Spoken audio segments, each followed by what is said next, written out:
Anne Bruniera, bonjour, vous êtes députée La République En Marche à Paris. Quand vous n'allez pas vous recueillir du côté de Notre-Dame de Paris, on en parlera peut-être tout à l'heure, vous vous en occupez un peu, vous vous mobilisez sur les sujets de santé psychologique des jeunes et en particulier des étudiants. Alors, en quoi les jeunes et les étudiants sont plus touchés par cette crise de la Covid que l'ensemble de la population ? Alors en fait, la santé psychologique des jeunes, elle a évolué dans le temps, elle s'est aggravée dans le temps, puisque en mars, lors du premier confinement, je ne sais pas si vous vous souvenez, mais les études sont arrêtées, les jeunes rentrent chez eux, et on n'en entend plus parler avant la rentrée de septembre. Et donc, ils n'ont pas eu cette phase de mai-juin, où les écoles ont repris, les collèges, les lycées, où tout le monde s'est remis un peu en route. Eux, ils ont quitté leurs études, ils sont revenus en septembre.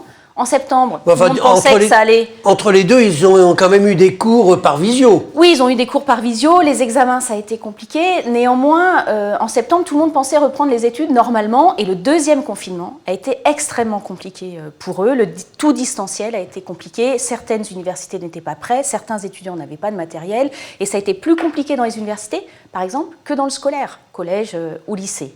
Et puis, les étudiants ensuite ont eu leur premier partiel suite à un trimestre de distanciel.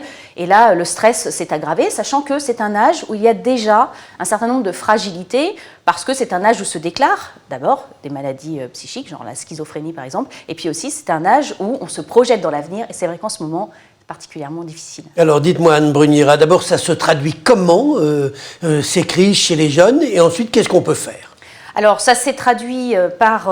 en fait, ça s'est assez peu traduit, et ça a été un peu sous-jacent, en sous-marin, on va dire, je cherche le mot, je ne le trouve pas. Ce sont les universités qui, petit à petit, notamment grâce à leurs services de santé universitaire, ont vu ce stress, cette angoisse et ces risques psy monter, et ont lancé les enquêtes. Lyon 1, par exemple, a fait 2 enquêtes, l'une lors du premier confinement, l'autre lors du deuxième, qui montrent bien l'aggravation du bien-être des étudiants.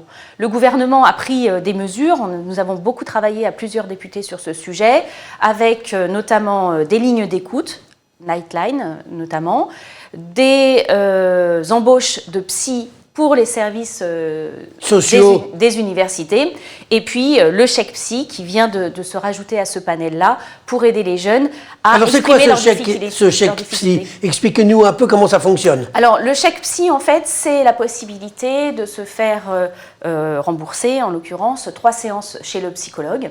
Les psys se déclarent volontaires, et nous en avons beaucoup, plus de 1000. Et les jeunes passent soit par le SSU, soit par leur médecin traitant, qui les envoie vers le psychologue, et la prise en charge est faite de ces 3 séances par l'État. Ce qui est important de savoir, c'est que parfois, souvent même, les jeunes rebondissent assez vite. Il suffit de 2-3 séances d'écoute, faire le point, et ils ont la jeunesse pour eux, ils rebondissent assez vite.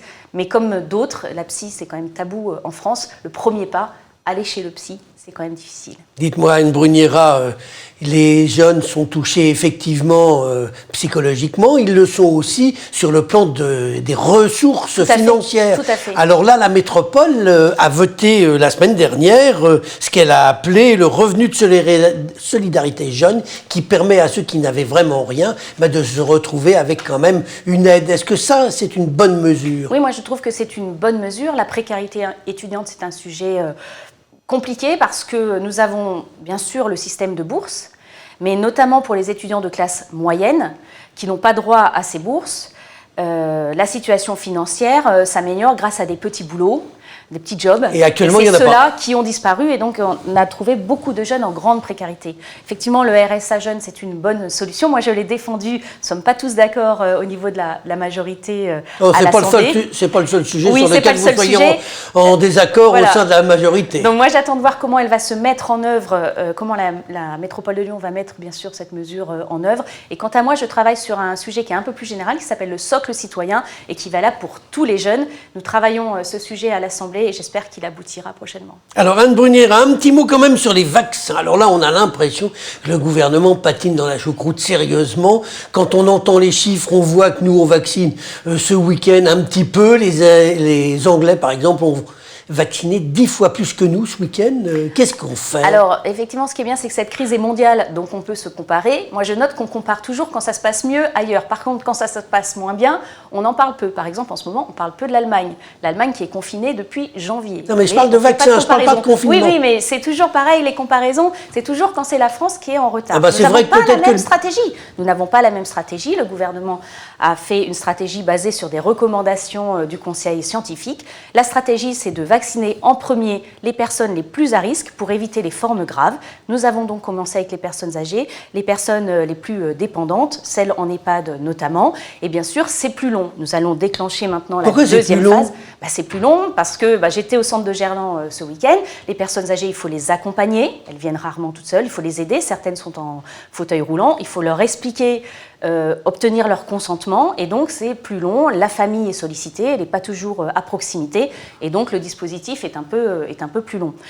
Nous allons passer à la deuxième phase, mais nous avons subi bien sûr ce contretemps avec AstraZeneca, qui est quand même un coup dur. Ça a duré quelques jours.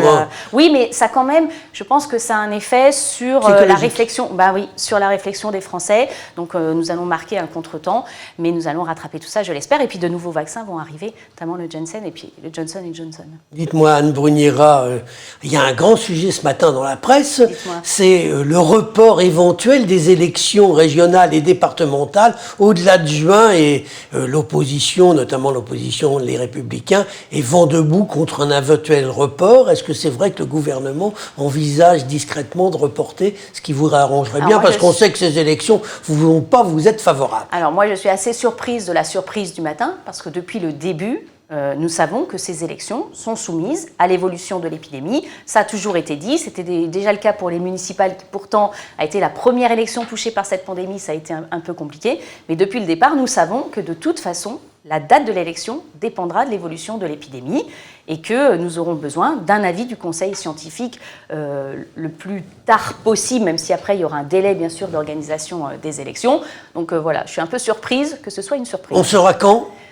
Alors, il y a une clause de revoyure, je crois, début avril. Je ne connais pas exactement c'est bientôt, la date. Oui, c'est ça. Je n'ai pas la date exacte en tête. Mais c'est quand même... Est-ce que c'est au Conseil scientifique de prendre ce genre de décision, ou est-ce que c'est une décision quand même purement politique ? C'est une décision politique, comme toutes les décisions sur la pandémie. Le Conseil scientifique fait des préconisations et ensuite le gouvernement et le président décident. C'est d'ailleurs ce que nous avons fait, je ne sais pas si vous vous souvenez, pour la réouverture des écoles. Le Conseil scientifique était contre. Elles ont été rouvertes et aujourd'hui, tout le monde est bien heureux que les enfants puissent continuer à aller à l'école et à poursuivre leur éducation. Donc ce sera bien sûr une décision politique, mais je tiens à préciser que le gouvernement, contrairement à ce que beaucoup disent, concerte régulièrement les élus, des groupes politiques, des associations d'élus, et que tout le monde sera informé en temps et en heure et pourra même donner son avis. Eh bien, on attend ça avec impatience de savoir si on va ou non voter en juin. Anne Brugnera, je vous remercie. Merci à vous.